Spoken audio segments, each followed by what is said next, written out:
Ashes of the Singularity, a new sci-fi real-time strategy, RTS, game, is set in the year 2178, wherein the human civilization, after having achieved technological singularity, has moved out into the galaxy.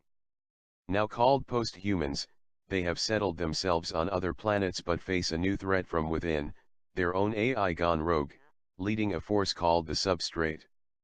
But why is it turning on them? That's where Ash's problems originate. An unimaginative story based on a heavily overused trope, humans vs AI, led and narrated by characters who are never seen, communicate exclusively via text messages and have the personality of a toaster. It's quite bland, and unfortunately this lack of imagination carries itself over into the single-player campaign. The missions, there are only a dozen, don't connect with each other, and there is no central protagonist to follow. It all feels a little too detached, like engaging yourself in an extended tutorial, without ever exploring if there is even a plot at its core. If you are able to ignore the absence of a well-thought story though, you will realize that the Ashes campaign is designed to ease you into the game mechanics. A single type of unit in any RTS, no matter how many, is no match for a group of units that fill in each other's weaknesses. That's true with Ashes too. Instead of piling this all at the start, the game introduces units and scenarios as you go on.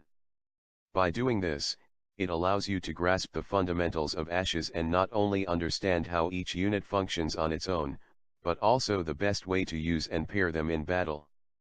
Ashes isn't concerned with clever micromanagement though.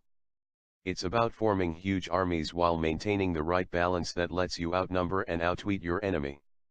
Go soft on either size or strategy, and you'll find yourself wiped out from the battlefield. And the game wants you to do this on half a dozen fronts. The thing is, the game's units get slower as they get bigger and stronger.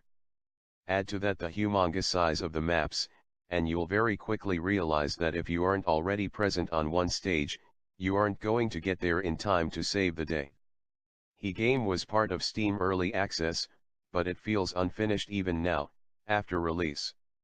For example, though the maps possess considerable variety in terms of terrain, there is a consistent lack of detail to the textures and it all ends up looking rather dull.